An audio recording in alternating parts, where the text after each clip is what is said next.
Hello, hello, and welcome to The Outer Worlds Spacer's Choice Edition. Look at that, man.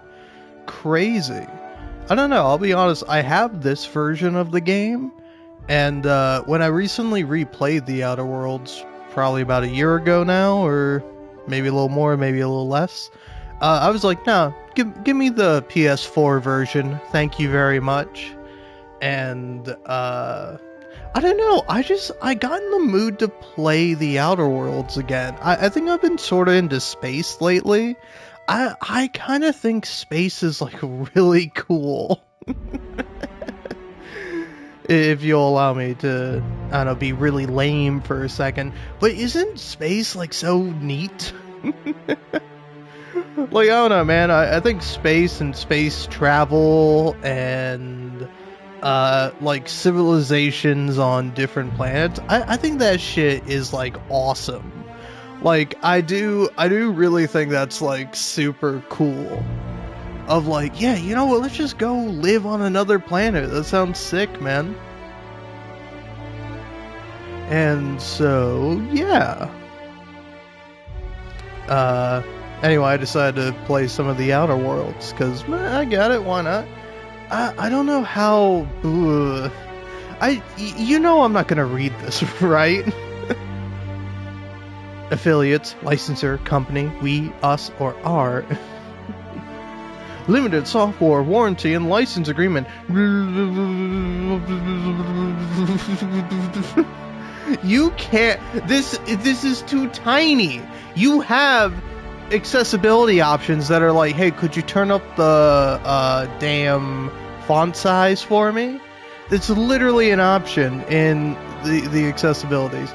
Alright, cool. I got all the patent info, bro. Alright, US patent number 10,195,520. Patent 9,800,067. That's so many patents. Patent pending. Hey, you can't do that. Oh, we got a patent pending on this. Well, then you don't have the patent, buddy. You don't own shit. Anyway, who are you? What kind of man would try to own an idea? What is wrong with you? Are you sick? Are you sick and twisted in the mind? Alright. Weirdly enough, this game starts on like 39% gamma. I'm gonna leave it at 38%. If that's what the game thinks is default, then I'm gonna go ahead and stick with that. But yeah, Peril on Gorgon is recommended for players level 25 or higher, while Murder on Eridanos is recommended for players level 30 or higher. Ooh. Alright.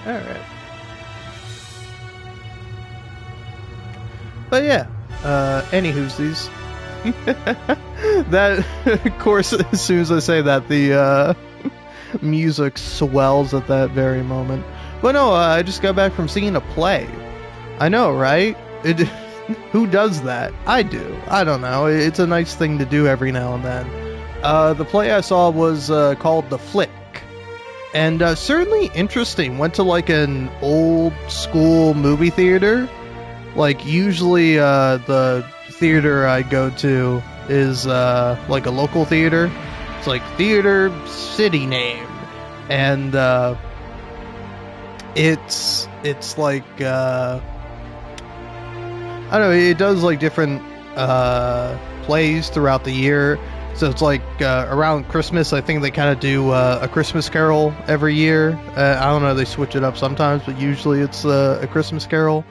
And stuff like that, and it's like at this local theater, but sometimes they're like, hey, this play is going to be at a different place. Like I saw what's it called, the Phantom of the Opera. I saw it in like a huge theater, like a big old theater, and I don't know if that was with that company. I don't know, but I don't know. It was certainly interesting, but I do like the small. Maybe like 50 people there at most. I don't know, it might be 100 or so total. But yeah, just like small little thing, and it was kind of nice. It got to buy some really overpriced beers. That was fun. Because it was a movie theater. But yeah, no, it certainly an interesting movie. I thought the fact that it was in a movie theater was going to be like more relevant than it was. Like the movie theater was the stage, but I kind of thought like, oh, they'll show stuff on the projector or like they'll have stuff up there. It's like, nope. So honestly, I was a little disappointed by the play, but I ultimately liked it. I will say though, if anyone has ever heard of the play, the flick, that's what it's called, absolute ton of cinematic mode. That's a fun way to phrase it. I kind of like it saying cinematic mode. Sure, why not? All subtitles will be on for this playthrough. I'll mess with sensitivity later. You don't need to show helmets, alright? I don't want to see no damn helmets. I certainly don't want to see no head bobbing. Alright? Text size as small as possible, because why not? That's what the game defaulted. But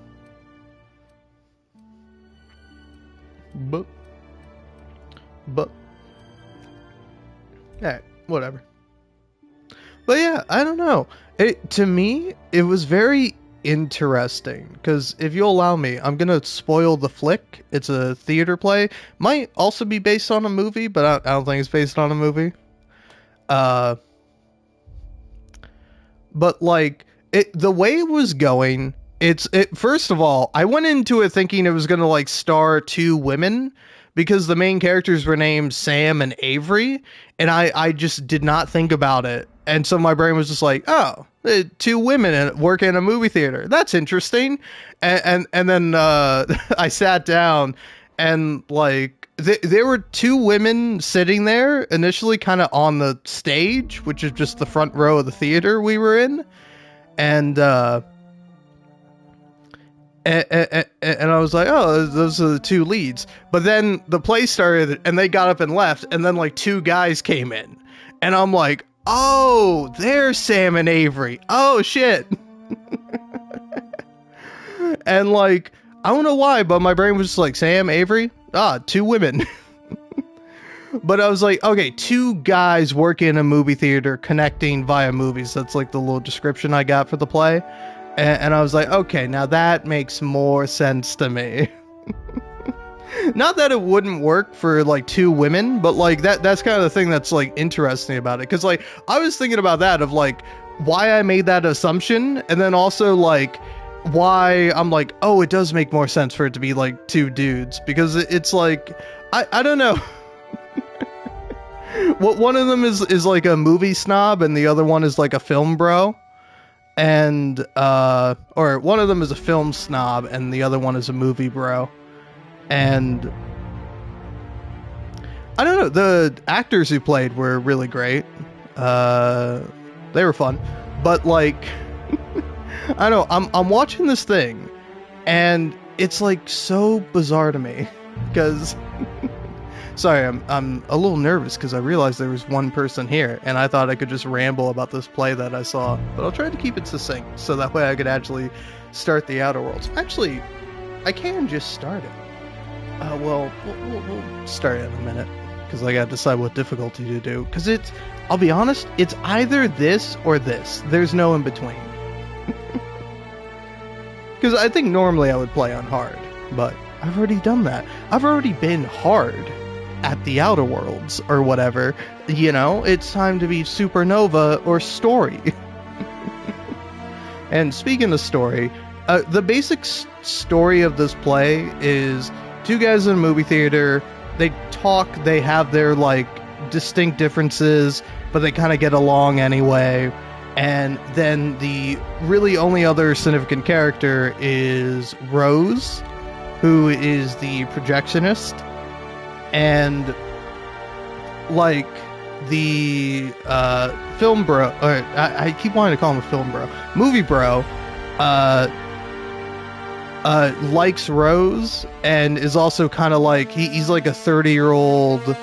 I don't want to call him a layabout, but like he's 30 years old, still living with his parents, and like this is kind of his spot. He's kind of like here. It's his niche. This is where he works. He works at the movie theater, and so this guy from college, the film snob, comes in, but he's like, very nervous, very like, oh, hey, how's it going? Stutters kind of guy, wears glasses, nerdy fellow. And I don't know, it's like, it's pretty interesting because as it was going along, I'm like, oh, this is neat. And I thought it was going to take a very interesting direction. It was also like vulgar as hell. Like, the C word was used, there was the R word, but used in more of the literal sense of, like, when the play probably came out originally. And then just, like, cock, fuck, shit. All lovely words, but I'm just like, oh, wow, look at this, a theater play that swears, ooh. Which is not atypical, but it's like, I don't know. It's more shocking to me when versus like watching a movie or like a TV show or like a YouTube video. I'm always like, oh yeah, of course people are gonna swear, but I'm like, are you swearing in a theater? My oh my. And maybe that's just because I took high school theater. So I have this like instinctual like memory of like, oh my, they said a swear word, ooh. How scandalous. But yeah, so anyway, I kind of thought, because like Rose at one point in the play comes on to Avery, and Avery's our nerdy film guy, really into film, works specifically at this movie theater because they use a 35mm projection rather than anything digital. And so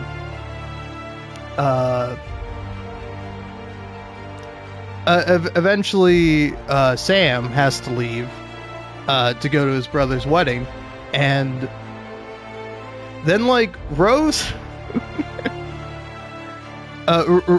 Rose is like, oh hey, we can hang out, because initially Avery asked Sam, he's like, oh hey, on Friday, you want to like stay after work and watch a movie, throw something on, just hanging out, watching a movie together? He's like, nah, man, I got my brother's wedding. And so Rose is like, oh, cool, no, we can do that. And I don't know, it's like it feels to me like both old and a little juvenile, and that's not even because of like the swearing or anything. I think swearing is fucking great. Believe it or not, I'm a fan of swearing, but like it's juvenile in the story structure of like it revolves around these two dudes. They're the main characters, but then like the only other character, because like there's like one other person in the play, and like she just played like a couple of side characters. She played like probably 3 or 4 side characters of just like, oh, they're a moviegoer, and then it's like, oh, they fell asleep in the theater. And then, oh, they're the new hire after the cinema they're working at gets bought out by a bigger corporation, and they decide to go digital. And they gotta wear polo shirts, and they can't wear hats anymore. And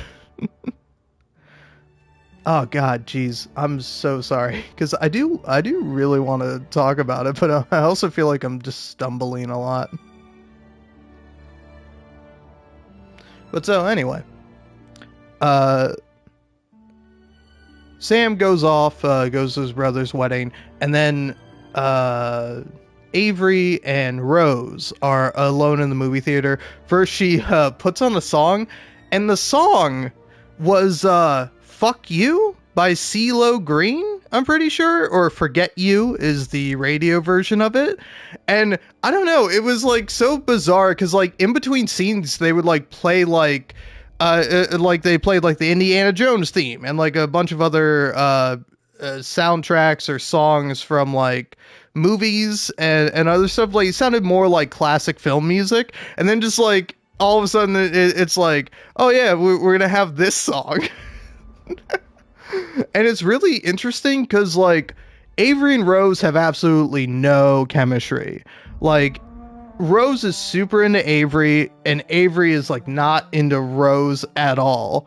So she's like going around dancing, singing along to the song, saying "fuck you" to Avery whenever it comes up in the song, putting up a double middle finger at him during that, but it's like in a playful way. It's like a very genuine, like not like mean way, which like I think again it's like there's so much like it's very surface level in my opinion, this play, or it may be just this version of it, but I'm like it's a very like surface level play, and like I almost expected it to go a different direction because after she plays the song and like Avery is not into it at all, she like goes, turns it off, and she's like, I feel like an idiot now. Well, you just want to watch a movie. And then they go to watch a movie, and then she like kisses him on the cheek. The whole time I was like sitting directly behind him, so I couldn't see his face at all, but he was just perfectly sitting straight the whole time. Like he didn't move an inch during this part of the play, the actor playing Avery. And so it's like then after she kisses him, she then kind of goes to try to give him a hand job, but then it doesn't quite work out for whatever reason. Like again, I don't know what specifically was the issue, but like she then says something along the lines of like, I feel like I just molested you, and he's like, no, you didn't do that. And it's like she kind of did. But then you know they get to talking afterwards, and it's like, well, you know, are you you fantasize about men when you're you know? And he's like, I don't want to have this conversation. And I'm like, okay, all right. And so, but they kind of have like a heart-to-heart and find some genuine connection, even though they don't have a romantic connection. And so then that scene ends. And then I'm like, huh, okay. And then there's another scene with Sam, and Sam kind of reveals to Rose, like, oh, hey, by the way, I'm in love with you, Rose. I've been in love with you this whole time. And he's like, it's interesting too, because there's like a parallel between the two characters of like, they both are sitting in the same spot that like Avery in the previous scene had sat at, and now Sam is sitting in the same spot. And I'm like, huh, okay. I think I'm picking up what you're putting down, play. And he talks about how he has this dream of like him and Rose get married. And then she's like, well, is this the sort of thing where you want the person to like you back? Like, it's like, do you want me to actually like you back, or are you saying this because you are expecting and you kind of deep down don't want me to like you back? And he's like, I don't know. And then she's like, well, look at me and say how you feel. He's like, no, I can't. And I'm like, okay. And so, are you picking up what I'm putting down? Because I'm also putting my own perspective on it. But I'm like, oh, both Avery and Sam, they're gay, queer. You know, they got that going on with them.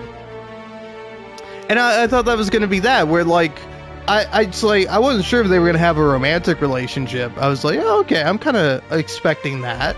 But then also I'm like, yeah, I think them just like bonding over it and becoming better friends, that would be kind of interesting. And then that is not where the play goes. The play does not take that direction at all. Instead, it's like,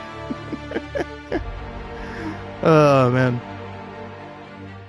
Instead of actually, you know, in my opinion, something much more interesting happening. Instead, the next plot point is oh, they had the system where they get dinner money of like, hey, Avery, you work here now. When you get off, you're gonna get some dinner money. And he's like, oh, okay, is the boss man giving us that? And they're like, no. we take some of the ticket stubs, and instead of counting them, we sell them again. And so we pocket that money for ourselves. And so, and Avery's like, oh, I don't want to do this. It's against my principles. Like, if you guys want to do it, that's fine. I'm not gonna rat on you. I'm not gonna tattle. But I don't want any part of it. And they sort of force it on him. And then next scene, Cinema gets bought out. The new manager was like, hey, I couldn't help but notice that there's some stuff going on with the money. And he kind of accuses Avery of, pocketing money for himself. And so he goes and tells Rose and Sam about it. And they do not stand up for him. They're like, well, it's bought out. They're going to replace the film projector with a digital one, and you want to work at a place with film projector, and you're in college, and we're both out of college, so we're not really going to help you out. And so he quotes Pulp Fiction at them, specifically Ezekiel 7:25 or whatever the passage is, but it's the Pulp Fiction line with Samuel Jackson. And I don't know, and it's pretty interesting that that's where it goes. And so like he leaves, and then like Rose and Sam get together, and then like the final scene is them like kind of saying goodbye, and Sam giving Avery a bunch of the film, a bunch of the old films that they're not using anymore, and they're just trying to sell off or get rid of. And so I don't know, is like an interesting end of like, I kind of liked it because like Avery's final line to Sam is kind of fucking brutal, where he's like, all right, I'm gonna go back to college, and I'm gonna start my film society, a 35mm film society. And, I'm going to go places. I'm going to be in Paris one day. And you are still going to be at this movie theater. After however many years I'm gone, I will come back and you will still be here at this movie theater. And it's like a brutal line to end on. But they do have one moment where in the beginning they're playing like Connections, or I don't know what the actual name of it is, but it's like however many degrees of like connect these two actors together. So it's like Robin Williams in this movie, and then he's in that movie with this person, and then this person is in that movie with this person, and this person is in that movie with the person you said. And so they do that one final time. And it's pretty cute. But then that's the end. And I'm like, that was pretty good. But I don't know, man. I swear to God, I thought it was going to be so much more interesting. I'm like, oh, this film kind of rules. And then I'm like, oh, no, this film is old. Or not film. It's a stage play. But this stage play, this theater performance, is old in the sense that it's like it's not that old. Like, here, I want to look it up because I'm curious if it was like modernized in any way. But it felt like they were in a specific decade, like they were in the 2000s or like whenever Avatar came out. Yeah, the flick is a play by Annie Baker that received the 2014 Pulitzer Prize for Drama and won the 2013 Obie Award for Playwriting. So yeah, it premiered off-Broadway in 2013. So it's from 2013. I'm like, that makes sense. This is a film that feels like it's in 2013. Of like, this film feels like it's, well, now like 15 years old, but it's like 12 or 13 years old. But I'm like, this is a film that feels like it's a decade old. And like, I feel like it just does not hold up for like a modern audience. Of like, oh, that's kind of cute. Like, I would have been like, that's a play high schoolers could do. Maybe you take out some of the fruity language, And you could easily have high schoolers do this play. It's really simple. You don't have to have like that big of a cast. And yeah, I don't know, just an interesting theater experience. Because I'm pretty pro theater. Because like the last time I went to a theater, there was like a bunch of old folks. I don't know, they just like heard about it, or like one of them at their retirement home or the nice suburbs or wherever all these old people live. But there was like a ton of old people in the theater, and I was like, oh, a lot of old people. And like there's like one old woman who was like not having it. She was like, oh my god, this play is like terrible. And she like left like halfway through, like at the intermission. She was just like, I'm getting out of here. And the whole time I was like, shut the fuck up, lady. Like I don't know, it's kind of funny too, because when I was like watching this play, I was laughing a lot. Like, it was pretty funny. And sometimes I think intentionally so, and sometimes I think unintentionally so. And so, because I am this way when I watch theater, where it's like, it feels heightened to me, where it's like, I'll more easily laugh at something than if I was like watching a movie or whatever. I tend to laugh like pretty silently or quietly. Like, I don't want to be a nuisance. I don't want to be disruptive. So I'm just like, if I'm laughing and no one else is laughing, then I'm gonna like not do it audibly. I'm gonna do it very quietly, just to myself. And like I get so pissed off. Like it is one of my biggest pet peeves. If you're either talking or like there was like one play I saw. It might have even had the same actor in it. But there's like a play I saw with like this guy was playing a role, and like his two buddies who had like come to see him, they were like sitting directly behind me, and it was like them and then I think a girl, and like the whole time they're like laughing, they're chuckling, like every time their buddy was on stage they were like, oh, it's him. Like they would react more than like any of the other parts, and the whole time I was just like, Jesus Christ. Like, I'm not a very confrontational person. In fact, I'm very deferential. I'm just like, yeah, whatever you want, man, it's all good, you know, we're all gonna die one day. This conversation we're having doesn't matter. I feel that way most of the time, but it's like anytime I'm in a theater and people are being loud, I'm gonna fucking turn around and say something. But I don't do that. Instead, I'm usually passive aggressive, and sometimes that works. It pays off to be passive aggressive. All right, they don't tell you this. They're not going to teach you this in school, but sometimes being passive aggressive is the best way to deal with something.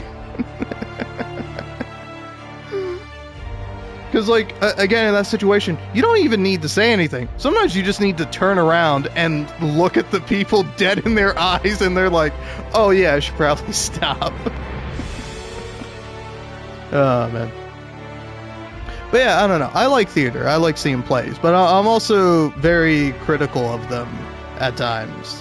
Where it's just like, it's like, oh, I didn't like that part, or I don't like this aspect of it.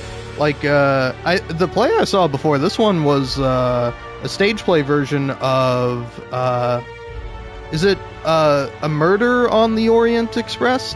Or the Oriental Express? The old Agatha Christie novel? But that was pretty fun to see, because I'm like, I've heard of this book, and like also the film, I think. But I was like, I don't remember who like the killer is. Like, oh yeah, who did the deed? Who done it? You know? And the whole time I was like, yeah, who did do it? Who done it? I gotta know. And I think it's a pretty good reveal. It's a little bit of a classic reveal that's that I'm like, oh, okay, all right, I see. I've seen stuff that has ripped this off, but probably at the time it was like pretty revolutionary. Like, oh, it was that person? Crazy. And that one was pretty good. I don't think anyone was too upset at that one. But yeah, I don't know. Theater's fun. They're just fun. Go see a local theater play if you have the opportunity. I would recommend it. They can be expensive. You can. I don't know. It's like for me, it's just a nice thing to do in your local community of like, oh yeah, because it's like, I don't know, it is neat to see. Wow, no music. The game's finally run out of music for me. We'll do story mode. I feel like story mode.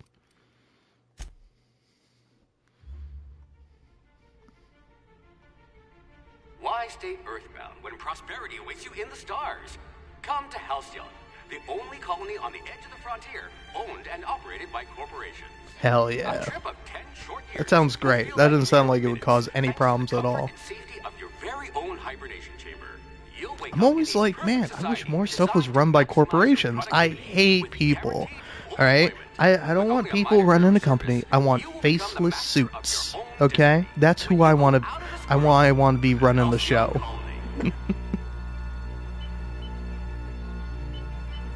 When you're working for the man, you're not working for a literal man. Like a human guy with features and face and emotions and all that terrible stuff humans have. No.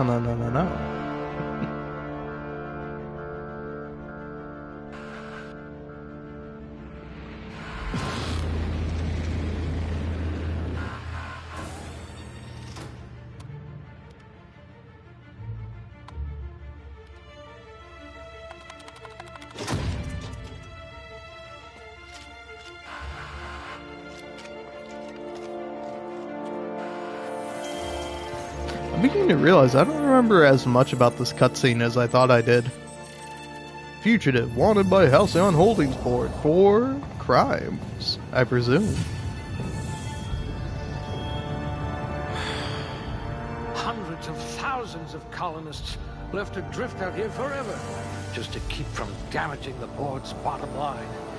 Disgraceful.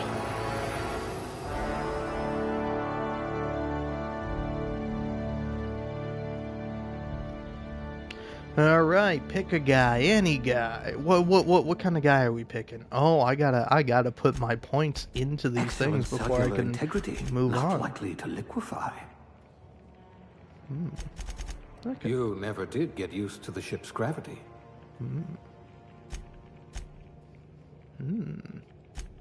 A pickpocket par excellence. Yeah, maybe you do this. Make me dumb. You took a I want to few be blows dumb. to the brain pan. And be perceptive. I'm Some not people charming. are rough around the edges. You're serrated. And I'm perceptive. Alright, yeah.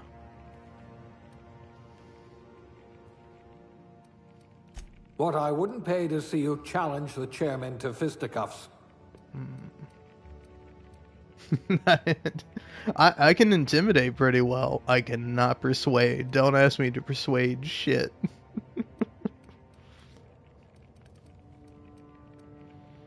I'm kind of 50-50 on dialogue or stealth. Give You me could some make a dialogue. vicar doubt the law. Aptitude. Determination. Persuade. Engineering. Dodge.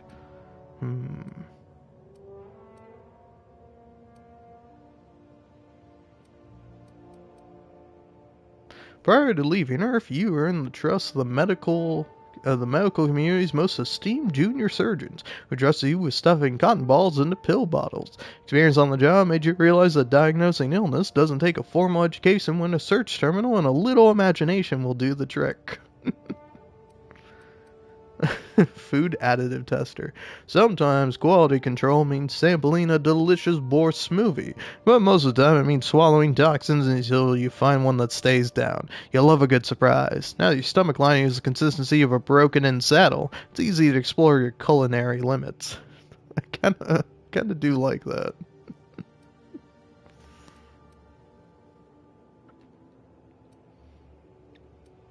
Yeah, why not? No signs of monsterism.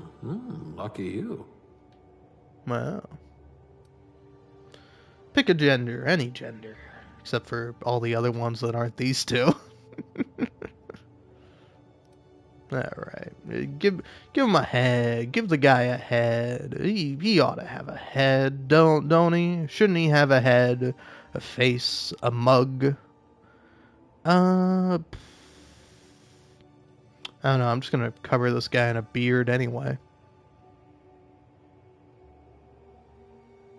See.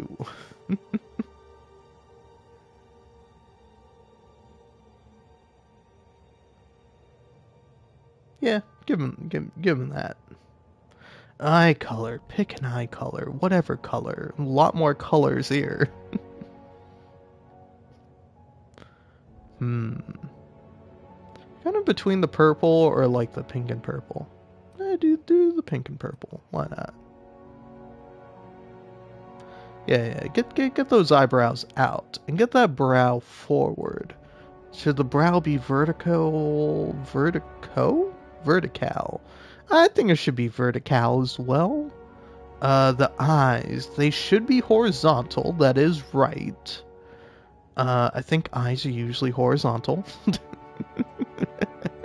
Sorry you have vertical eyes. I kind of think that's awesome. Eye size. The bigger the better. Eye vertical. Now, eyes should not be vertical, so I'm going to make them as least vertical as possible. Now, jaws should be vertical, you know, just like the shark. Wait, no, the shark is horizontal. Fuck, the jaw needs to be horizontal. Okay, now the mouth vertical. I mean, you want the mouth closer to the nose, right? I think that's how most people do it, you know. But you got a small nose, but it's tilted down, or no, it's tilted up because I'm better than other people. And now it should be wide, and it should be less vertical. There you go. And the cheeks, very very important part of the face, the cheeks. There you go, cheeks. Hairstyle, pick one of 30. They all look terrible, man. I was like, hey, I'm gonna give Spacer's Choice a chance, and I'm kind of like, why'd I give it a chance? This shit sucks. It looks bad, though that looks good. All right. Now, I'm kind of thinking about giving this guy like some blue hair. I kind of think he strikes me as a fellow of blue hair stylings. Ooh, yeah, maybe not. Yeah, here we go. You gotta look at it from the side. Yeah, give him that. And as for the styling of the brows, well, you gotta give him some style, don't you? Now here we go. Finally, the real option here. Why are there 50 colors for facial hair, but only 30 or oh no, there's 50 for hair. Okay. I was looking at hairstyle. Okay. So, do we want him to look like a pervert, or do we want him to look like a pervert? Do we want him to look less like a pervert, but a more inconspicuous pervert, or a definite for sure pervert? Or yeah, kind of for sure, certainly a pervert. I'm feeling like a little midway, a little bit of yeah. You gotta give him this, because at least with this, he has plausible deniability. Like this guy could tell me he's not a pervert, and I might just be inclined to believe him. I don't know if I would, but I might be like, okay, all right, I trust you're not like a weird sex pervert, but maybe you're some other kind of pervert. Makeup. Ooh, my oh my. You know, this is important. I kinda liking the red. Kinda liking that. The gold's too much. It takes away. That's not too bad.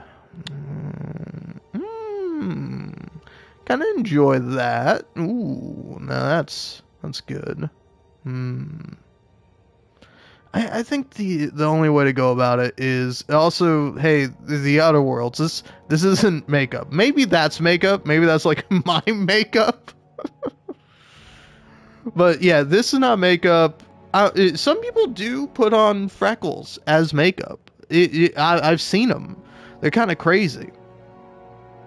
I don't know. I guess it's a neat little thing. I don't know. I used to have freckles when I would go outside, but I don't go outside anymore, so I don't have any freckles on my face, at least. On my arms and stuff, I have freckles. It's kind of weird, right? Why do I not have freckles on my face anymore? Is it just from the lack of sunlight?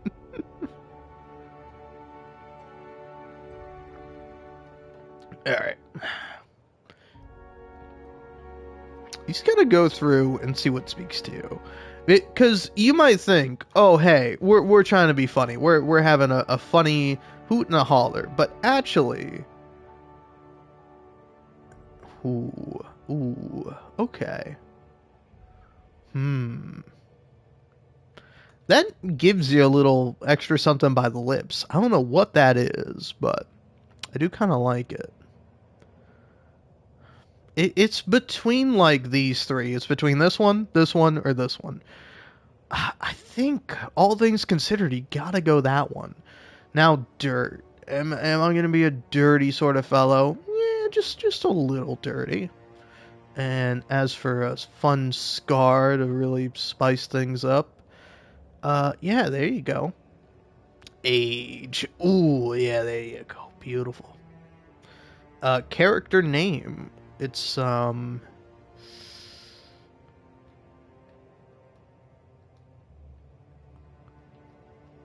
Reginald. Well, I got enough for a last name. Reginald,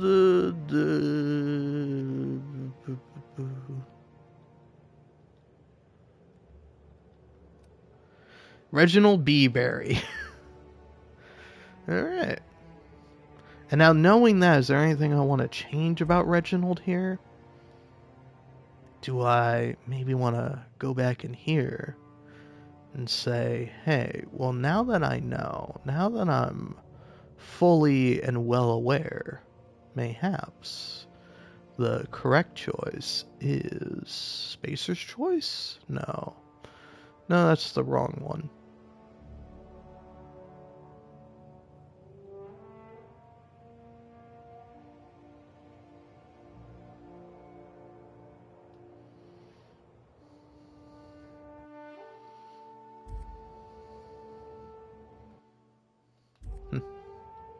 Alright. There you go. Reginald Beeberry. Let's get him on his way.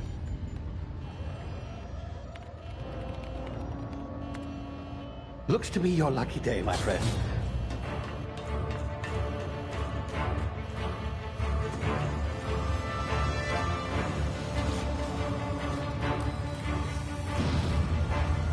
By the way, am I loud? Sorry if I'm loud. At this point, I'm just going to stick with the volume of my mic, but I realize I might be a little loud.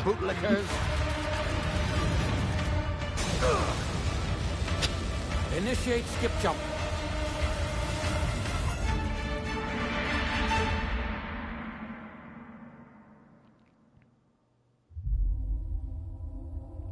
Terra 2 orbiting laboratory system.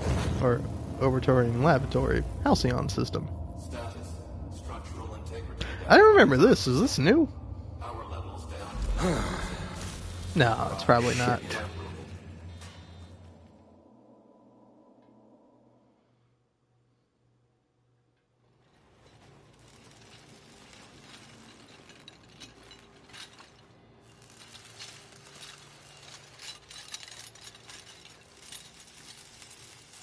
Ah, there you are.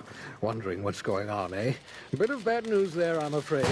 Your colony ship was inexplicably knocked out of skip space and forced to complete its journey at sublight speeds. This means that you and every other colonist on the Hope have been in suspended animation for 70 years, give or take. Normally, reviving someone after so long leads to some quite horrifying results. It's called explosive cell death, but it's really more of a liquefaction.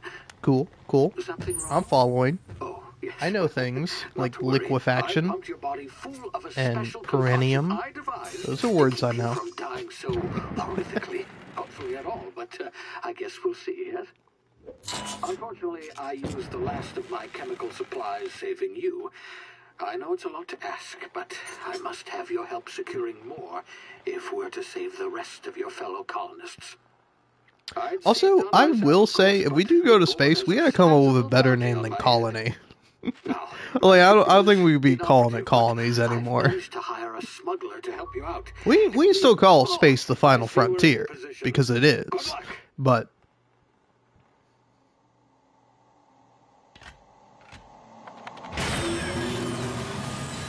we can't be calling them colonies.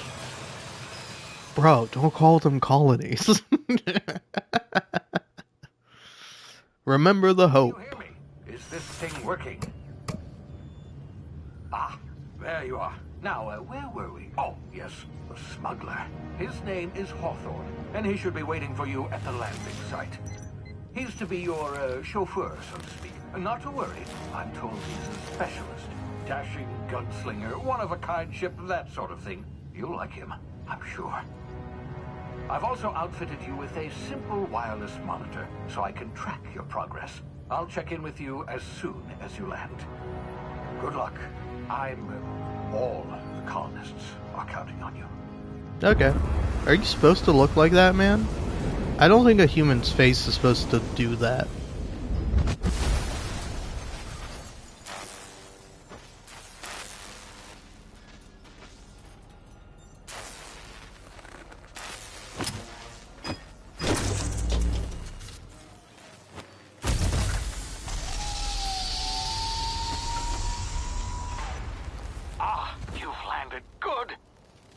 Hawthorne should be close by.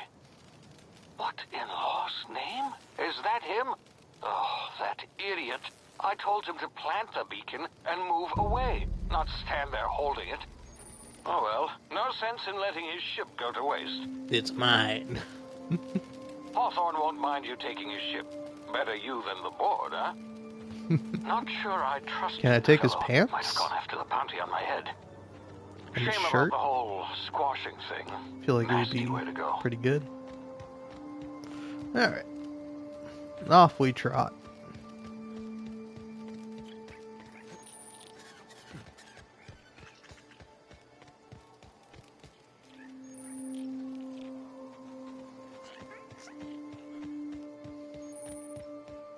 No, already way ahead of you, game.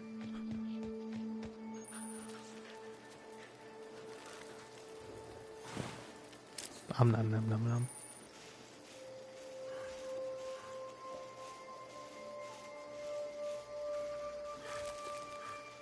Well, yeah, I don't have any weapons. Huh? What do you do? What do? You gonna detect me? Huh? Go ahead, detect me. See if I care.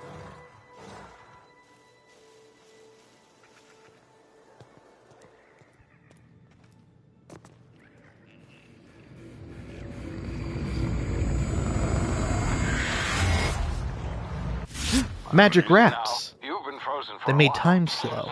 Hell Bound yeah. to be unforeseen side effects. Ow, my leg.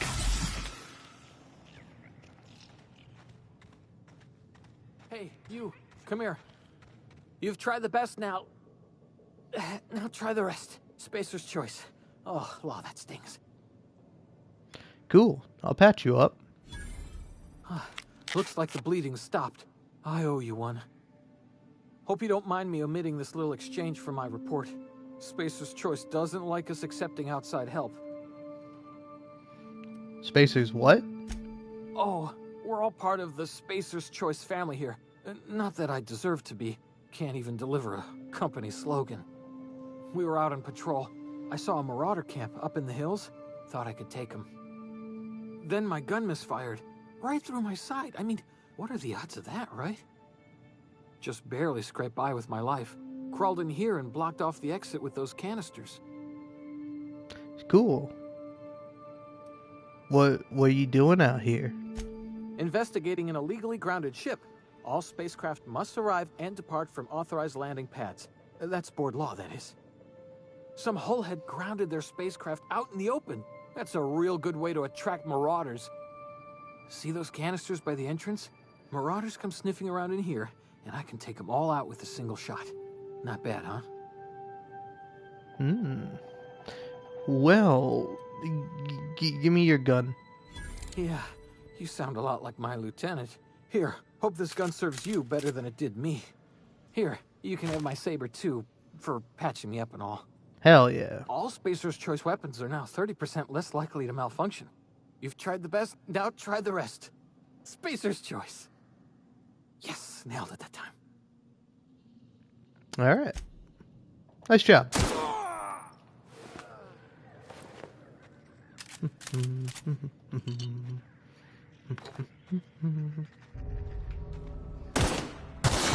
Damage my ears!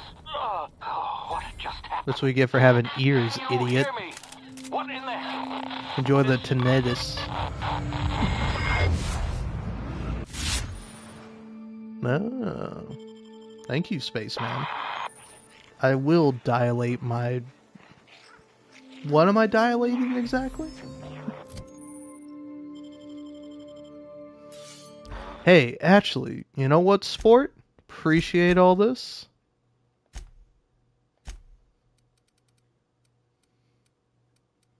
HUD.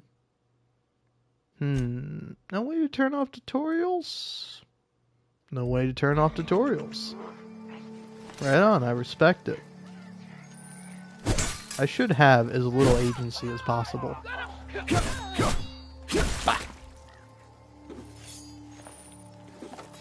I'm not the kind of guy you give agency to. You probably want to, like, take away my agency. All things considered. Nah. Alright, there you go. Get rid of that, get rid of that. There we go. Corpses have things in them? Nice. I always knew that. They taught me medicine. I saw them cut people open. They got tons of stuff inside of them. Some of it is pretty delicious. Not the liver, though. Liver's no good. It don't taste very nice. Now an appendix. You can get your hands on one of those. Pretty scrumptious. Bah. Bah. Gimme. You guys aren't allowed to have guns. You know that, right? Hey, buddy, you got a gun? Because you're not allowed to have one of those. I can't tell if he has a gun, but he might have one. Bah.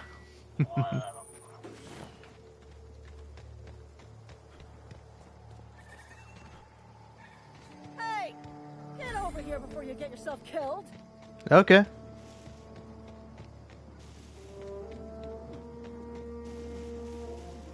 Oh wait, who's telling me to get over where? Oh. It was you.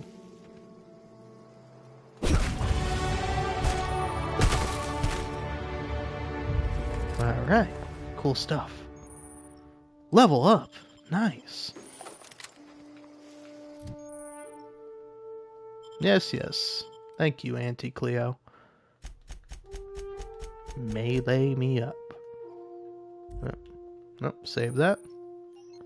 Ooh, okay. Okay, thanks, Auntie. More carrying capacity seems pretty good.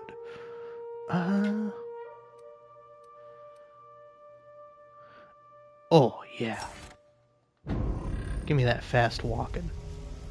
And now I'm just gonna sprint anyway. Oh yeah, this is a jaunty little pace. You don't hear me, buddy. You know you can't be doing that. You can't be hearing people. Will get you killed. Also, not hearing people will definitely get you killed, but, you know, sometimes hearing people gets you killed. I've learned that. See, this guy, he's over here hearing me. And that's gonna get him killed. Shouldn't have been hearing me, buddy. I smell blood! Wrong button. Ah. Where'd he go? Wait, where'd he go? Oh, there he is. Silly goon. What are you doing out here? Oh, you're palling around with a vandal, huh? Well, uncalled for, unrighteous, churlish, disrespectful, frankly. Out of order. Perjury. And pernicious. These are things people are. I'm not, though. Hey, get back here. You can't run away from me. Alright.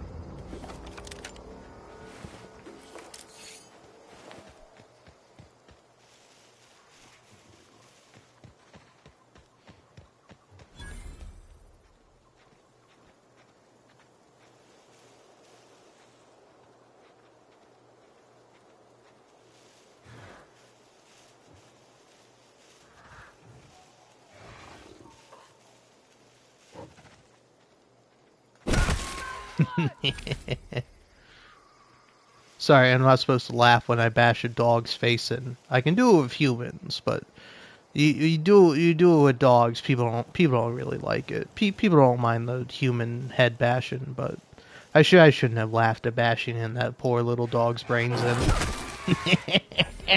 Oh my God, it doesn't have a face.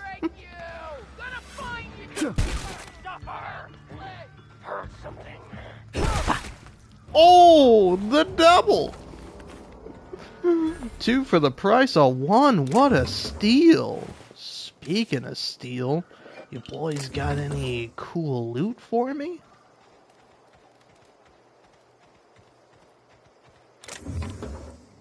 Oh, dude, look at all this stuff. It's free. Okay, I can't pick that, man. It's fucked up. Can't believe they've done this to me. It's my stuff. I killed all the people who had it before. That makes it mine by law. Legally, it's my stuff now. I own it.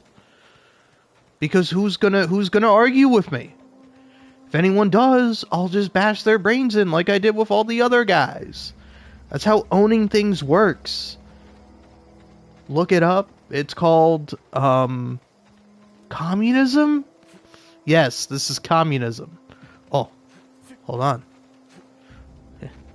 Yeah. Let me up there. Let me up there. Okay. What? Fuck you.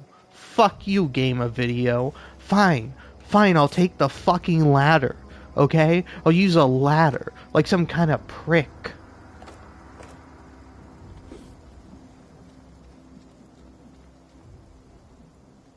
Booze.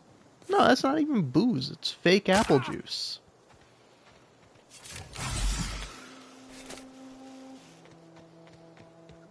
Alright, anyway, let's go check out what this big thing is. I don't know what it is.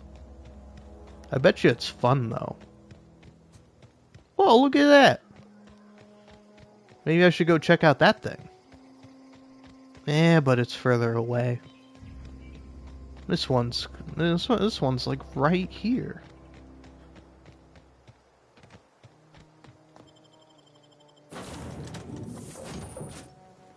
Please be informed that this vessel contains no valuable plunder. Says you. I'll be the judge of that. Marauder, please be informed that ignoring me is dangerous for your health.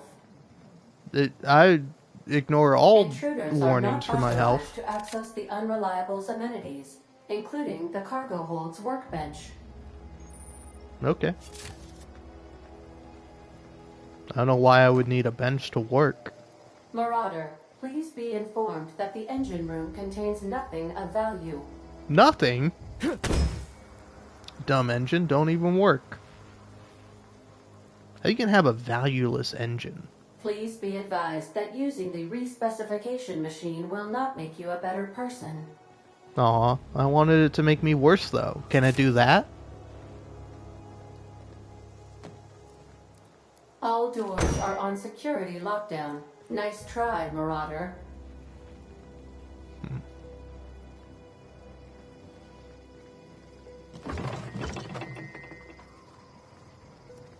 Marauder, please be informed the ship has no crew for you to murder. Aw. Why not? Could you get some crew so I can murder them? Hey ship, could you get some crew for me to kill? Unauthorized access of spacefaring vessels is a crime. Please submit yourself to the authorities. Hello, Marauder. I am Ada, the autonomous digital astrogator of this vessel. Please be informed that I am authorized to use violent retribution against unwanted solicitors. Please return any misappropriated equipment and exit this vessel in an orderly fashion. Failure to do so will result in your immediate destruction.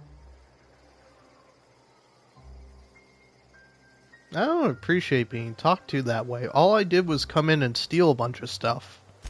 I have been programmed to communicate with diplomacy and tact. Please allow me to demonstrate. Jettison procedures initiated. Please engage in airlocks. Preparing to eject all boarding parties in 5, 4, 3, 2, 1. Oh fuck. I'm getting shot in the face twice in one day? You are still here. My deception protocols have failed. I have been programmed to express disappointment. I need to get the ship in the air. Or in space. I am incapable of accepting orders from anyone other than Captain Alex Hawthorne. Well, your captain's a red smear under my escape pod. I understand. I will require some time to process this information. Thank you for your patience and for your honesty. I am programmed to take orders exclusively from Captain Hawthorne. If I accept your orders, then you must be Captain Hawthorne. Do you understand? Mm-hmm. Excellent. Welcome back, Captain Hawthorne. Unfortunately, our engine is currently inoperable. Our main drive suffered a critical power failure, and we were forced to make an emergency landing. The main drive's power regulator has been irreparably damaged and must be replaced. Well, I doubt I'm gonna find a part like that just sitting around. Astutely observed. However, the probability of locating a power regulator within a worker settlement falls within acceptable parameters of certainty. High-capacity power regulators are sometimes employed in the electrical networks of worker settlements. I have taken the liberty of printing you a new Captain's Identity cartridge. Please try not to lose it this time. This cartridge identifies you, Alex Hawthorne, as the registered proprietor and captain of the Unreliable. Do you understand?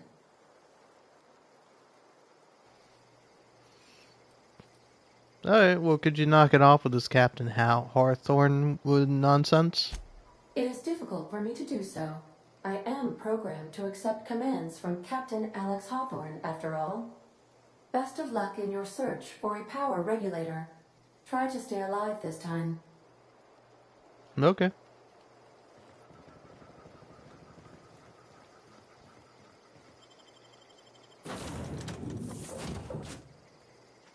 I'll be with you, friend.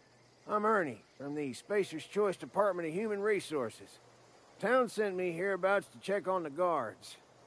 Now, seems to me, and correct me if I'm wrong here, but seems to me they're all dead. Mind telling me what happened here? I don't know. I think the guards shot themselves while on patrol? Accidentally, brutally shot themselves, huh? Unbelievable. Second time this month.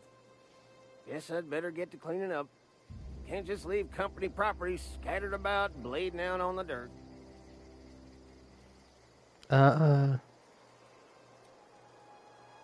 Yeah. Could you clean up the ship too? Is that an official Spacer's Choice spacecraft on an official Spacer's Choice landing pad? Do I look like an automechanical sanitation unit?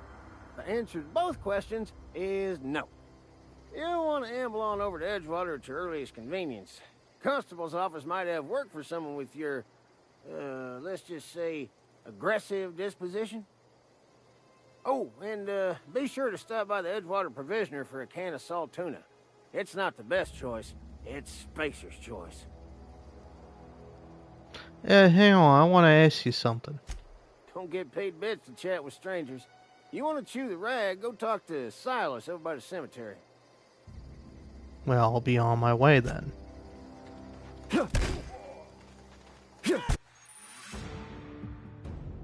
Trespassing, lockpicking, hacking, and murder are all considered illegal activities. Man, what kind of fucking lame-ass authoritarian place am I at? That fucking sucks. You can't murder people? What the fuck? Dude, what about my freedom? And are frowned upon by society. But I'm always smiling when I bash someone's brain in. I don't know, some people need to get a sense of humor. Avoid being seen if you want to engage in those activities without consequences. Okay. Well, off I trot. Edgewater. That's where I can edge with some water. Good.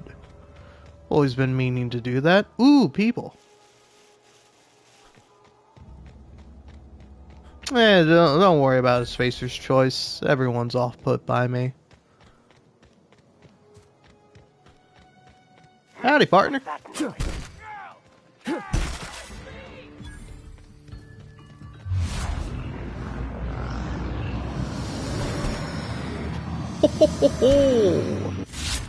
Nice.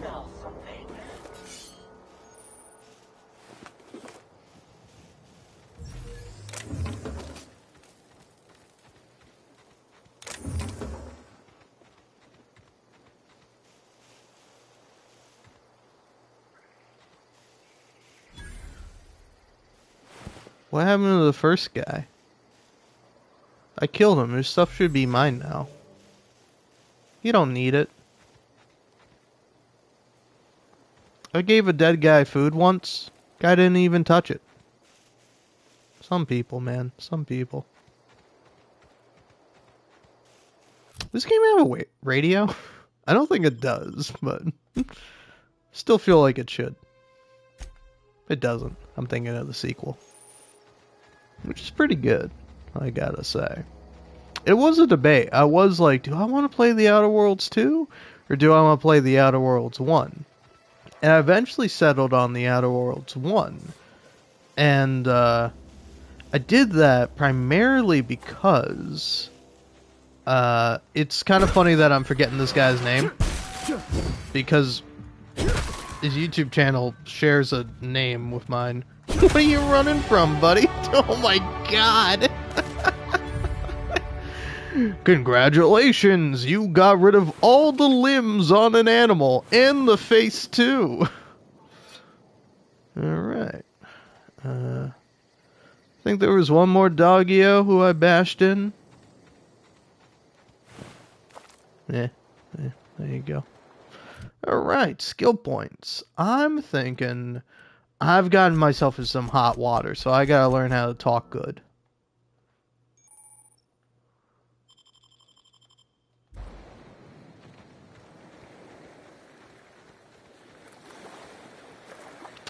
But yeah, I think the guy's name is Super Rad. Here, I'll find it here in a moment. So watching his yeah, the video is titled The Outer Worlds Retrospective, which is a bit of a clunky title, but you know, I like it. Yeah, Super Rad is just his name, but his like @ is Super Rad Lemon. Which to me is fine. I'm cool watching a YouTuber if they have lemon in the name. I'm like, that's fine. But can I be honest? This is a thing that I find that I don't know if anyone else has a problem with or like has run into this issue, but I cannot watch anyone who has like the name Liam as like their content creator name or whatever. It feels weird to me because that's my name. Like, there's one guy, Liam Triforce, where I try to watch some of his videos, and it's like, I don't think they're bad, but I don't know. I think my brain is just like, this guy has the same name as him. You can't watch this fucking video. And I'm like, I guess you're right, brain. I guess you got a point. But yeah, shout out to Super Rad, because I don't know. I saw this comment actually. But no, I saw this comment. Bah. Oh, come on. There you go. But no, I saw this comment on his Fallout New Vegas video. But it resonated with me with the Outer Worlds video, and also specifically why I was watching it. Which is like somebody posted this meme, which was, hey, can I have some... I came from town, idiot. But I saw this comment that was like, hey, can I have some Fallout New Vegas confirmation bias? And then another person apparently, because this person is leaving comments with multiple people. I know. I thought commenters didn't talk to anyone. That's why they left comments. Half joking, but and then another person said only a spoonful, and then they pulled out a comically large 7-hour Fallout New Vegas video. And I'm like, that's how I feel about the Outer Worlds video. Of like, I was literally in my bed, nice and cozy, with a warm blanket pulled up to my chin, and I was like watching this video, and I'm like, this video is like a warm blanket. It's like, yes, finally, I don't have to hear some fucking lame ass loser motherfucker who hasn't done a single goddamn thing relevant or fucking pertinent in their entire goddamn life go, oh, the Outer Worlds, it's aggressively average. Fuck you, you motherfucker, you below average bitch. You shut the fuck up.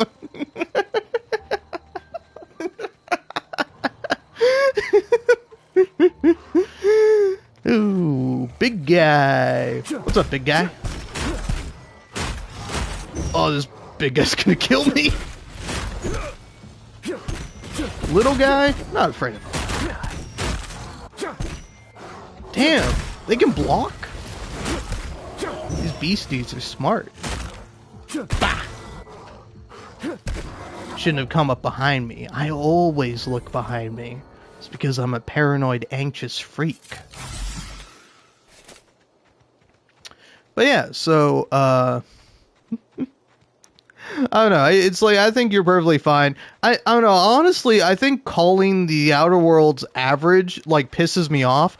I would just prefer if you called it bad. I would like, take a fucking side, centrist. You can't be coming out here with, you know, there's some parts I like and some parts I dislike. Fuck you. That's not what sells on the internet, you fucking bitch. But my unhinged ramblings aside, I don't know. It's like, I think the Outer Worlds is good. It might be a controversial take, but like, for me, it's like a solid 7 out of 10 game. And it's like, oh, a 7 out of 10 game, I can't be bothered to play this. Meanwhile, you'll play a fucking 1 out of 10 multiplayer video game every weekend, you fucking bitch. But yeah, no, I'm just, I was just like, I want a video that's about the Outer Worlds that, like, doesn't suck. And I would say one of the few videos I've watched about the Outer Worlds that doesn't suck. Because it's like, I don't know. I think these people are fine. I think it's like, the Outer Worlds is aggressively average is confirmation bias for people who don't want to play or are not interested in the Outer Worlds. And I think that's fun, but it's not for me, because I'm like, I want to be like, this game's fucking pretty and it's cool and it's fun. Like, it's a game where you walk around and you have fun. You might criticize me and be like, oh, it's not very depthful. Well, yeah, man, the human face isn't very depthful when you bash a fucking metal ball into it, but it's still fun to do. Or I guess the human face gets a lot more depthful, so yeah.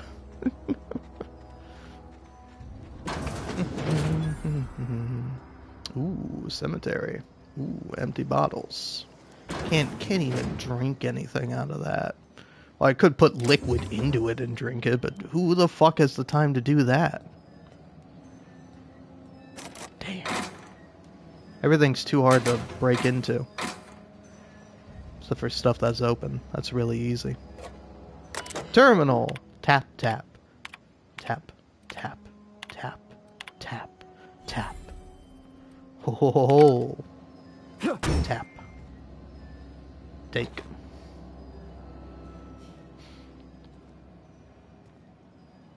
Bunch of shovels. I don't need shovels.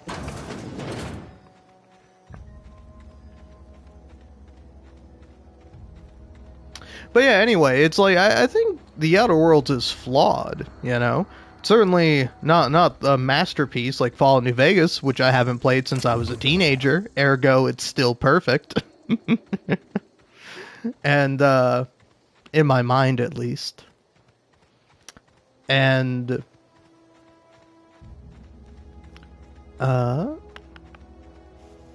I don't know. I have an overarching point with me being so negative towards people calling the Outer Worlds average. Is that also, it's like, it makes for a boring video, right? Like when you look at something and you're like, this thing is boring, I feel like that's an inherently boring video, right? It's like I don't think that's particularly interesting. It's why also I feel like like watching videos, because I was watching some videos for Dispatch, and like every time someone was like summarizing something, I was just like, yeah, you don't need to summarize. Like you can have a summary, but you got to make your summary like funny or entertaining. You're making an entertainment video. And it is like interesting to me when somebody will just like dully kind of recap something. I was running into that problem when I was like listening to like random podcast episodes, because like I clicked on one A Night of the Seven Kingdoms YouTube video, and YouTube was like, oh fuck, this is what you're into now and you're not into anything else. And I'm like, right now, yeah, it does. You kind of got me down, YouTube. You kind of got me good. And so I watched like at least 3 different podcasts about A Night of the Seven Kingdoms episode 5, which is the penultimate episode, which is a bit of a misnomer because penultimate, I think it means 11th, right? Like penultimate also means the one before the finale, but it does literally mean 11, right? Or maybe I'm wrong about that. Take. Free stuff. Ooh. Something to kill. Someone to harm. Grievously. Fucking idiot. Ah.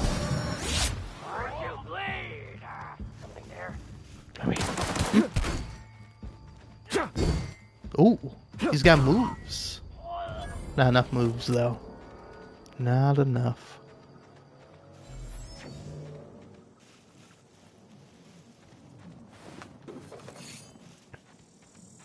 But yeah, and like one of those podcasts I listened to like 4 minutes of it, because it like they started off with like a segment that I suppose they've done before, where they're like, oh hey, we're gonna start this off with like a recap, and I'm like, bitch, I just watched the fucking episode. I don't need a recap. I want people to talk about it because I'm like, this shit fucking rules, and I want other people to talk about how it rules, and then fucking give me details about how it relates to the book or how it differs from the book, and like it's like, oh, that guy's from fucking House Beesbury, and he's got a yellow dyed mustache, and it's the coolest shit ever. And I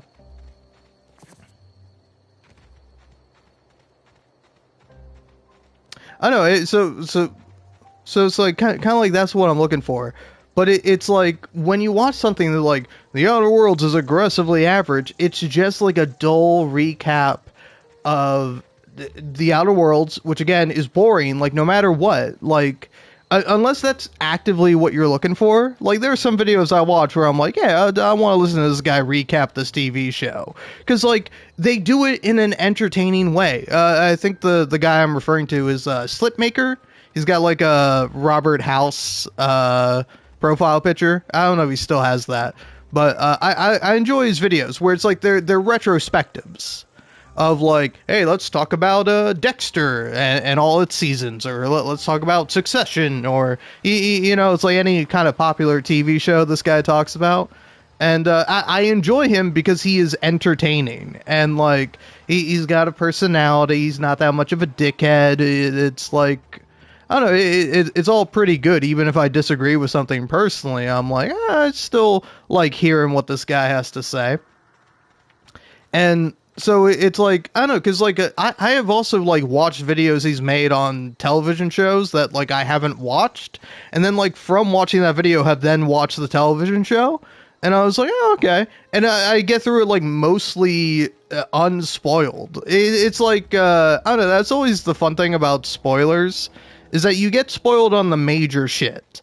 And, like, the major shit is fine and fun and interesting, and it's, like, pretty memorable. It sticks out. It's like when somebody's talking about something, they're going to tell you about the memorable shit, the big spoilers. But when you go and watch something after you've been spoiled for it, it's the minor details. It's the little things that stand out that make you go, oh, this shit's fucking really good. And I'm glad I watched it, because I watched somebody talking about it, you know? And so, I don't know, my point is that, I don't know, again, with, like Super Rad, you kind of go into it being like, it's going to be like an overview of the game, but it's like, is commentary and critique and, like, stuff spread throughout it to keep it, like, interesting and nice. I don't know, I'm only, like, 40 minutes into it, and it's a 7-hour long video, so... Might watch the whole thing, might not watch any more of it. I don't know. We'll see. But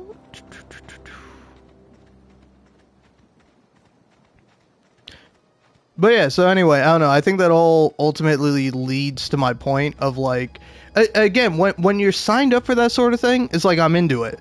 But then when I'm like, hey, you know what? I want to hear some criticism for this thing I like. Every time I'm like, fuck. I'm already agitated because you're disagreeing with me, which is fine. You're just a fucking wrong asshole piece of shit scumbag. Because you have a different opinion than me. But no, it's like, I don't know. It's also, I'm like, leave the Outer Worlds alone. Leave them alone. They're fine.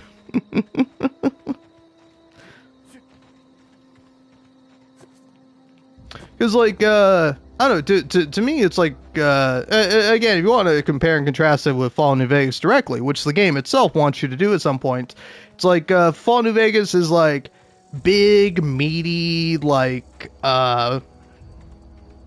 it's like a huge fucking steak with, like, a ton of sides that you can, like, really delve into. The Outer Worlds is like, hey, here's, like, a like, single course meal, of like, here's like a little meal, there's like sides and stuff like that, but it's like much smaller, much more proportionate, I think. And it's like, is it the greatest tasting thing ever? No. But is it pretty good? Yeah. And so I'm like, it's pretty good. I'm gonna keep eating it, and you keep eating it, and I'm like, oh, it's really good. And then sometimes you're like, oh, this fucking side, this little side quest, this character, that's some fine stuff. uh.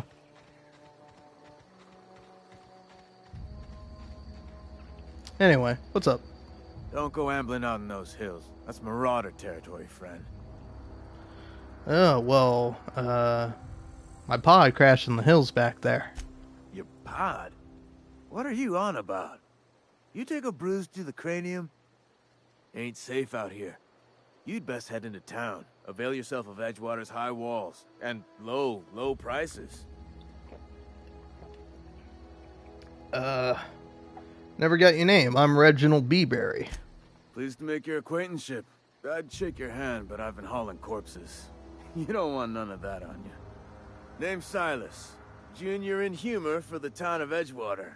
We're all part of the Spacer's Choice family.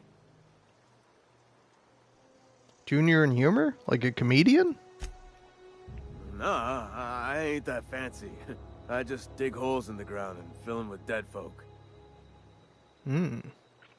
Well, who do I talk to about a power regulator? Definitely not the junior in humor, that's for sure. If you've got business inquiries, you should stop by Reed Thompson's office. He's up in the tower above the cannery. Head into town, follow the road. Look, you obviously ain't a worker. What's your racket? You a smuggler? Freelancer? I don't know, I'm looking for like weed Tobias or whatever. I do what I want. Got a knack for being discreet-like? There's money to be made, long as you keep your nose clean. Edgewater is a company town, board-owned and operated. That includes the cemetery. None of us own our grave sites, we rent them from the company. Renting means money. Money means paperwork. Paperwork means signatures. Some of our families become a mite delinquent in paying their dues, you see? You want me to collect what's owed to you? I can do that. 4 workers still haven't paid up. Phyllis, Conrad, Ludwig, and Martin Abernathy. He's a special case. You may want to twist his arm a little. Alright. I'll be back. I don't need to ask where these people are. I'll find them.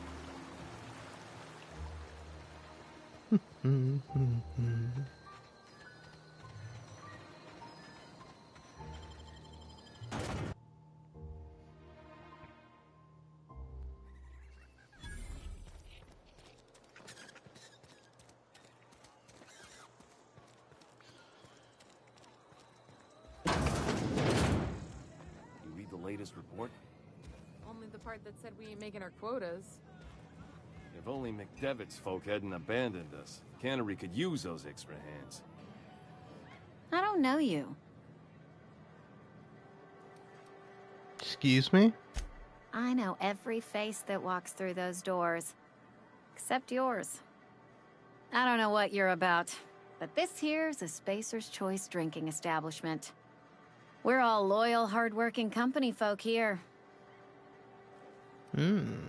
Something going on here that I should know about? Am I that easy to read?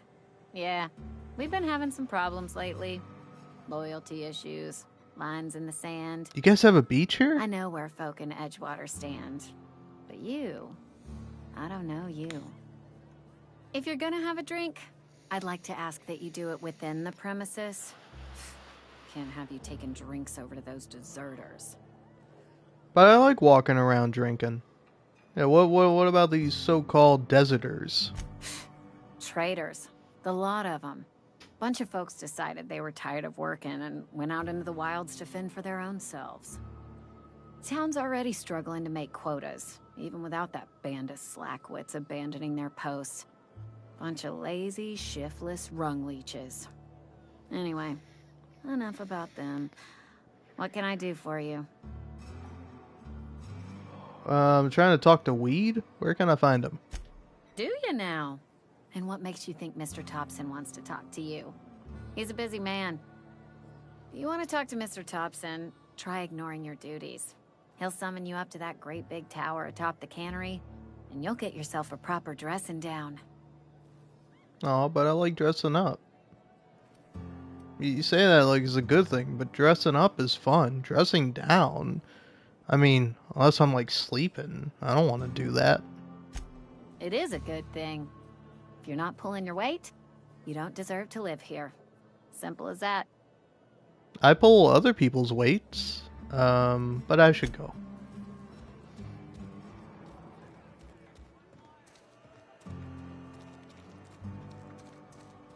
Sometimes I wonder what I'm doing with myself. At least you get your... I don't. I know exactly what I'm doing with myself. That's going around stealing shit.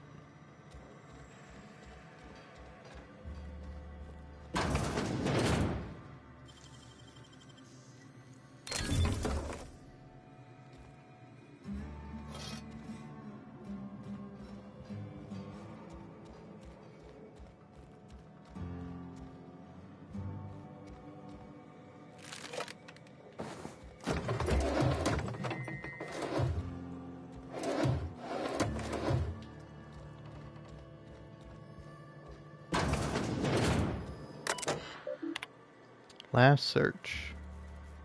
Indumati? First entry. Indumati left Endwater today. She's been reassigned to Terra 1. I kissed her goodbye at the platform and asked if I ever see her again. We both knew the answer was no. Look up and think of me as I'll look up and think of you. Robert. They wouldn't let me keep her, but I know you'll raise her with love, perhaps more than I would make time for. You're patient and present in a way that I am not. The company says she has no name until you give her one. Her name is Parvati. They tell me her birthday will be set on the date she's legally delivered to you. She was actually born on July 7th. Make her feel special when I can't. She liked it when I sang to her. It was the only time she stopped crying. Indumati. Aww. Last entry. Sat up last night reading through the Young Spacer's Guide. Almost started reading it out loud from habit. It's been 10 years, but I still have parts of it memorized. Reckon I'll take the next volume into work at the cannery. There's an unused office where I've been taking my lunches. May as well read the whole thing again. Alright. Good for whatever character that is. People. They read stuff. That's silly. Can't be reading. Not in this day and age.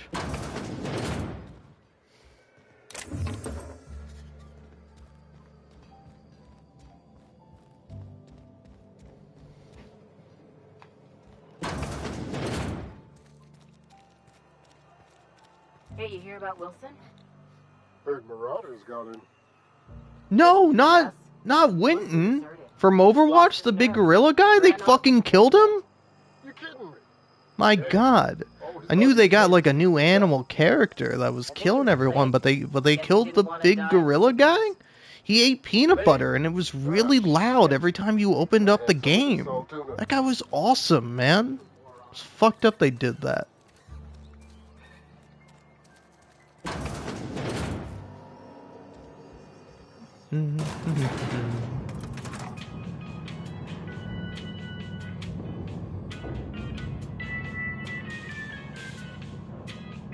Miss Holcomb, I need you to explain this with the grease monkey, Argo. I'm sorry, Mr. Thompson, sir. You asked why it's taking so long to fix. The answer's technical. Don't apologize. Just try using small words for me. The can's bust open in the oven because she's set to cook saltuna, which isn't what we've got. Mr. Thompson? I think there's someone here to see you. Focus, Miss Holcomb. You and I are still talking. Let's start over. Walk me through the process. Show me where it's going awry. Well, sure. It's, mostly on account of what we're feeding into the mechanism. It puts food in cans. We have food, we have cans. Why won't it work like we need? She's expecting saltuna of a certain size. We're filling the cans with, well, not fish.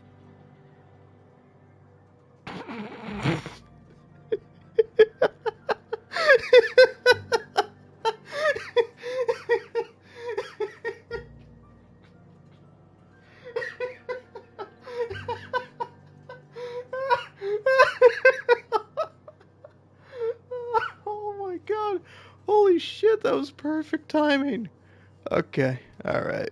Well, I'm gonna walk forward, then I'm gonna leave to take a piss. I'm also gonna turn my mic down a smidge.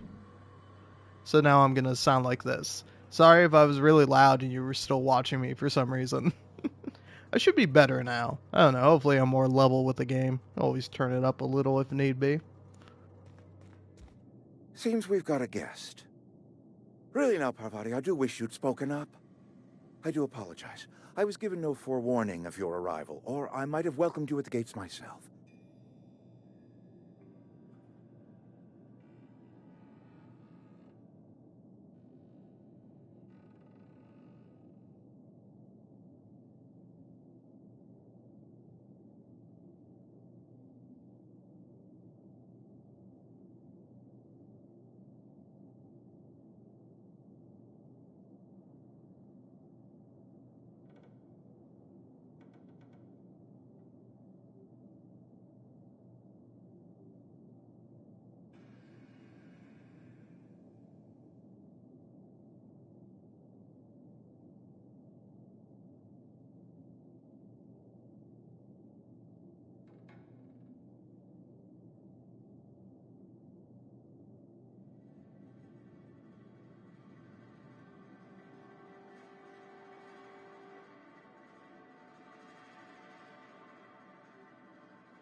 Are you Weed? I was told I should talk to you.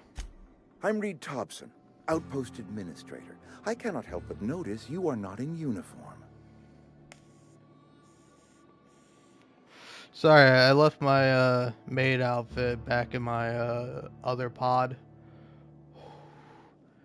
Although, yeah, what uniform are you talking about? Shirt, pants, work boots, company-approved colors. The, honorable apparel of a loyal worker? I think you may have the wrong idea about me, mister. Yes, so it dawns on me. Seems I allowed my excitement to run How's away it with my dawning wits. on you? Been a few seasons since we've had a Dawn visit happened past like the- 5 minutes ago, dude. But yeah, I don't plan on staying long. I understand. Your business is your own. Nonetheless, you are welcome in our little outpost. Outsiders Well, I are a don't rare want to be sight. welcome anywhere near you. If you no are offense. a freelancer, then I Your have suit use for is you. like There is pay terrible. to be earned or supplies to tide you over, as you prefer. Well, you know, I'm just passing through, man. I haven't done anything. And I understand that. Work with me, and you may pass through a few bits richer. There's an old botanical lab. Mostly abandoned now, but still eating up power from our plant. Power which our cannery sorely needs. I need you to go to the geothermal plant and reroute power from the botanical lab over to us. Simple as that. So, it's a lot to ask of a person. You're the first stranger to wander into town in an age. Scripture tells us that nothing happens without reason. Well, let's pretend. What can you tell me about this geothermal plant? The geothermal plant was built by our owners, Spacer's Choice. Lit up the whole Vale once upon a time. Most of the Vale is now abandoned. All that power is going to waste. Well, that's a real fucked up a Kerbal Space Program to do. Yeah. Can't you just send one of your own guys in to look at it? I'm afraid I can't spare the workers. We're strapped for bodies as it is. And there is a small element of personal danger. Well, okay. If you need bodies, I killed like fucking 10 people on my way over here. I think one guy was from your town. No, he wasn't. He was, what do you call them? Traders? Ne'er-do-wells? Mummers? Yeah, I killed one of your mummers. I didn't take care of myself, though. I appreciate your gallantry. You deserve my honesty, and so I will be plain with you. I was not Look at this entirely guy. sure how He to tell thinks you I'm this. like a The botanical Gale. labs are not legally inhabited, but there are people who live there. You mean marauders? I don't think they're people. The people living in the botanical labs. They're deserters, former workers. I need them back at their posts. I need them to come home. Why? Edgewater is struggling. We haven't hit our production quota in years. If we don't meet our quotas this year, the company might shut us down for good. I need those workers back at their stations. None of what you're telling me is my problem. It's our problem, not yours, but I'm asking for your help. If those workers don't come back, Edgewater is going to collapse. My hope is that by cutting off their power, you will convince those deserters to come back to town. Before you go to the plant, I want you to stop by the botanical lab. Speak to their leader, Adelaide. Tell her the power's about to go, and that it's time her band of deserters came back to town. I can't make any promises. Of course, I understand completely. Here, let me give you the passcode to the geothermal plant. A sign of good faith for so politely listening to me as I ramble on. Are you setting off for the Vale? Because I know my way around. I mean, in case you want a guide. I mean, if that's all right with you, Mr. Thompson. Sir. I hesitate to part ways with Miss Holcomb, but I cannot deny that she is talented and may prove useful to you. Yeah, sure. Come along, honeycomb. Great! I got my wrenches and diagnosticators and hairpins and engine tape, so I'm all set. Well, I am glad to hear that. Best of luck to you, and thank you again for your help.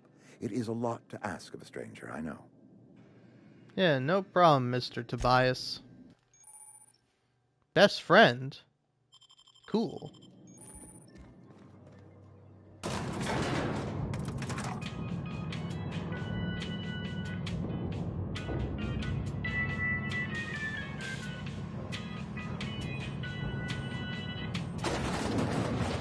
Alright, freedom. Hey, mister, can we talk? Sorry.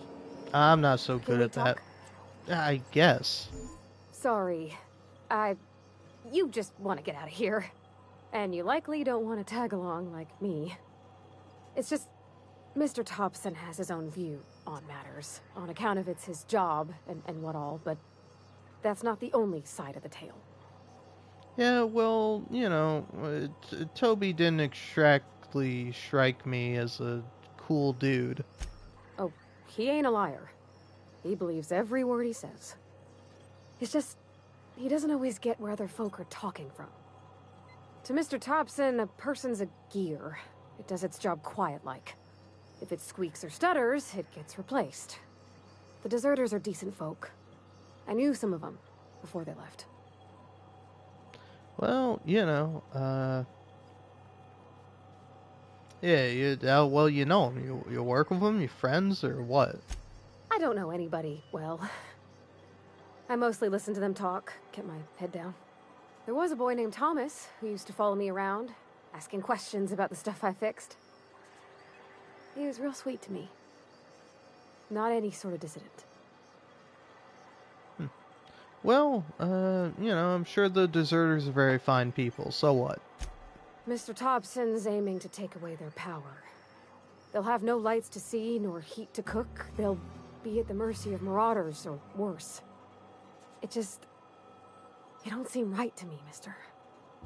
I think you should talk to the town's vicar about it. Max, his name is. Okay. Can't hurt. Sure. Thanks, mister. I just think when you gotta make a decision that'll hurt somebody, it's best to think on the right and wrong of it. That's what my dad used to say anyways.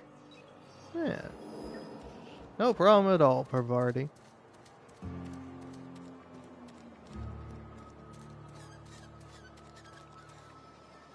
You some sort of freelancer? I wish I had no. I wish I could have a free lance. I'm not going to go around giving people lances for free. Lances are cool, man. You ever kill someone with a lance? It's too clean. Oh, well, killing someone with a lance is not clean at all. It's like a clean kill, I guess, because you'd, like, puncture them in one point, usually. But it's a lot of blood. Usually you get the stomach and those, like, the guts get all over it. It's fun. Anyway, Victor, hello. Yes, what is it? You're an outsider. Fantastic. Vicar Maximilian de Soto at your service. Or Vicar Max if you're the sort who prefers brevity. And Ms. Holcomb as well. How rare to see you out. And with a complete stranger. Curious.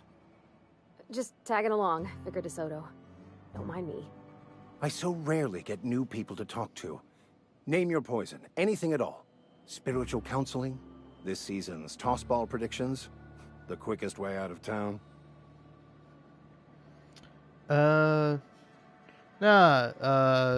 Mechanic wanted to talk to you about, boss, and what he told me to do. What? I thought you would talk to him. You wanted to speak to me, Ms. Holcomb? Every time I've tried to engage you in conversation, you look at the floor, answer in single words, and slink away. I can't imagine what would be so grave as to drive her to my mission. What has Mr. Thompson asked you to do? Fix the geothermal plant. That seems well within your expertise. The way we do it's by cutting off power to the others. The ones who left. Adelaide McDevitt's encampment. I can see why that troubles you. Miss Holcomb has a soft heart. Always has, if you believe the talk. Oh. Well, can Pavarti get treated by a sawbones?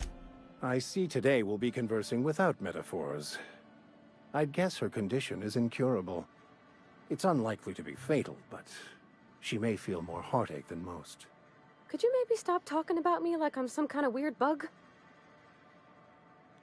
Well, what do you advise, oh great Victor? Assuming your goal is to save as many as possible, then you should bring everyone together.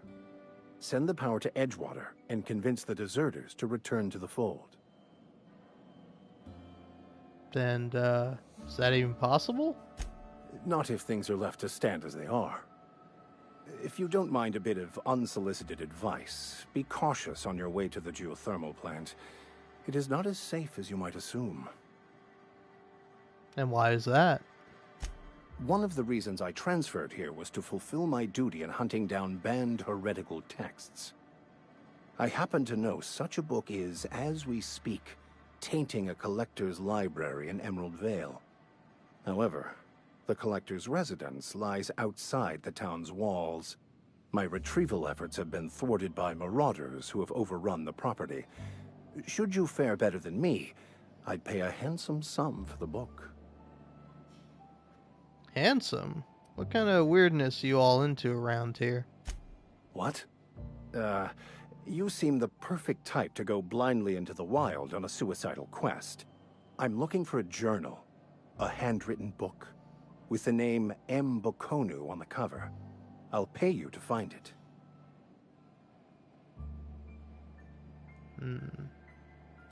I assume you'll want to burn it when you get your hands on it.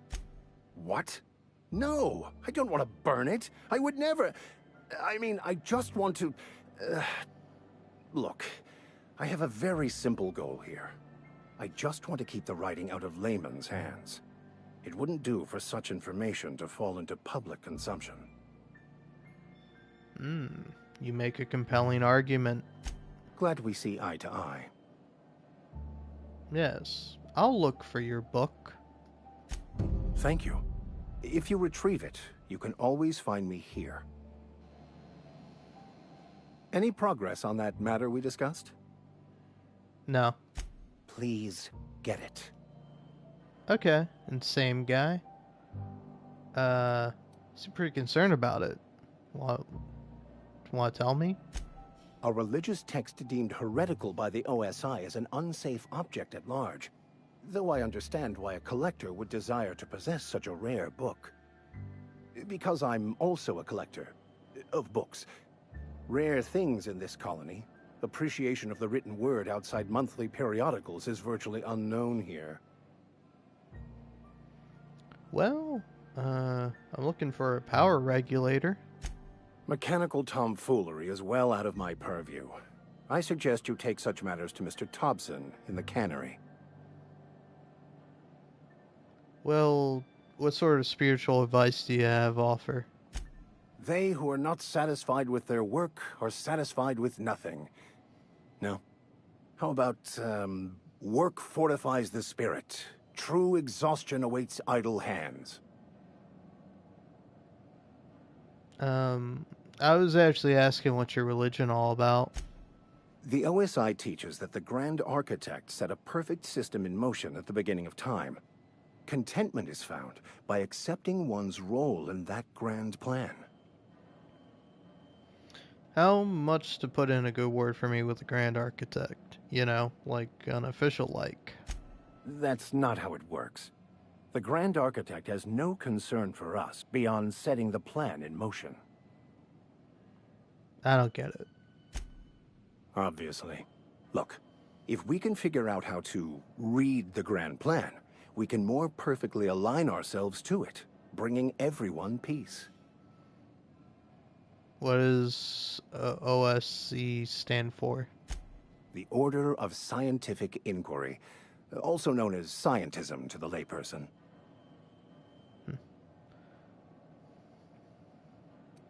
Are you sure you're not making all these things up? Mock me all you want. I know my beliefs to be true. Well, I think it's pretty much done here.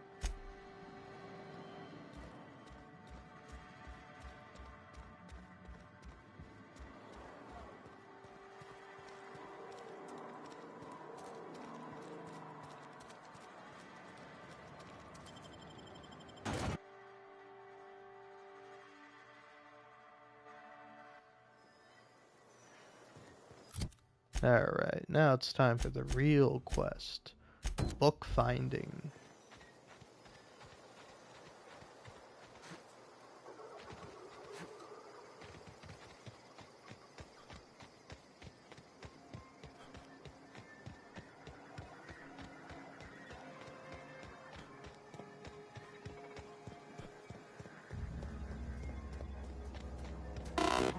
I'm ready for this! That's the last of them!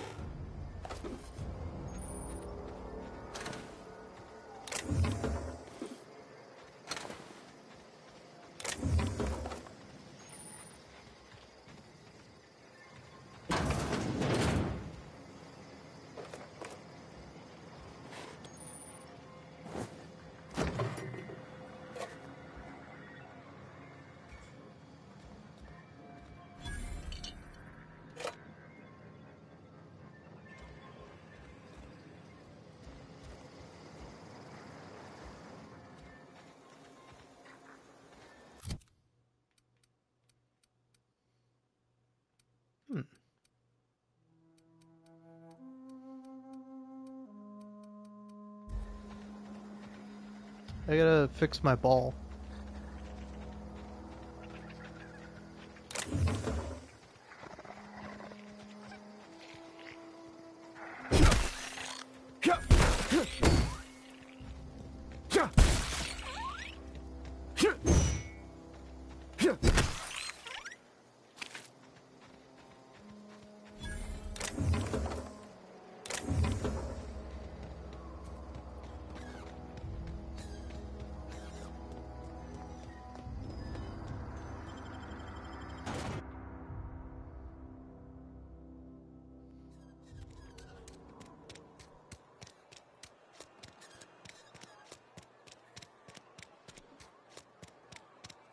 Friend of mine died a couple weeks back. Still ain't passed. Wow, that's probably pretty cool. Too bad I can't read.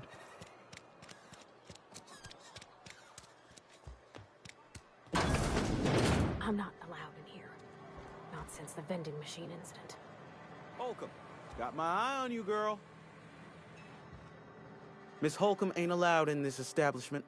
Not since that little incident. I'll take responsibility. See that you do. I got a business to run. Edgewater ain't gonna provision itself, you know. I won't touch anything while we're in here, Mr. Moreau. I promise. So what are you selling? Music to my ears.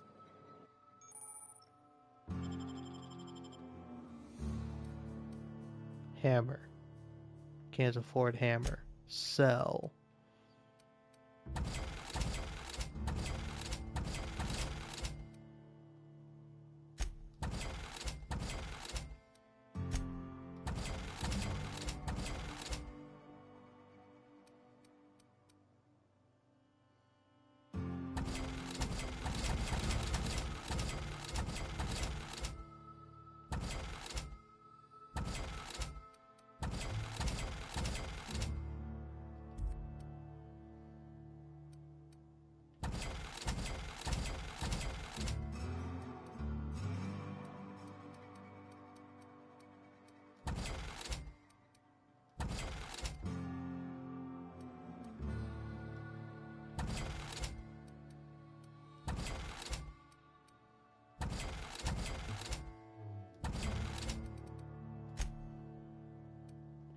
Hammer.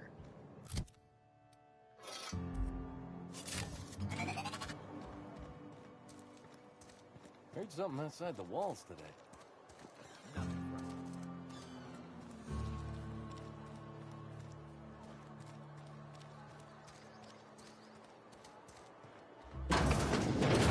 Oh, I cut my own hair. But Conrad sells real good disinfectant. Please don't touch anything. Your hands are probably crawling with germs. Physical hygiene recapitulates moral hygiene. Cleanliness is next to lawfulness. I didn't show you my hands. No, thank you. That's quite all right. I've seen enough body parts in my line of work. I'm Conrad. You will report to me if your hair fails to meet Spacer's Choice aesthetic standards. You will also report to me in the event of your death, whereupon I will clean and prepare your remains for interment. Silly guy sent me to collect your duty. Ah, gravesite fees. Silas and I had talked about this at length. I thought I'd made it clear my pecuniary situation precludes the necessary restitutions. I don't understand. I mean that I can't possibly pay my gravesite fees. I simply cannot afford it. I am a blemish on the prosperity of our fair settlement. When I expire, I expect Silas to toss my body into a ditch.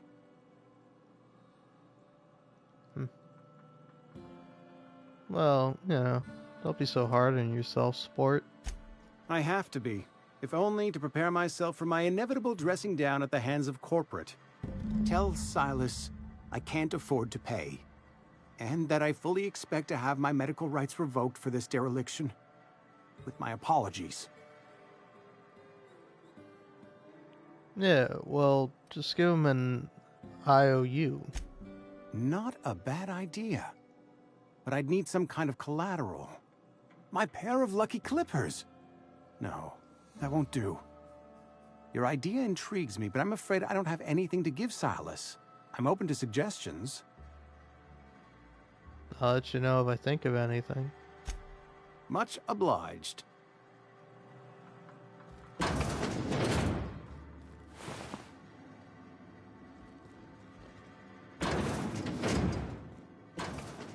Hey, don't open the door.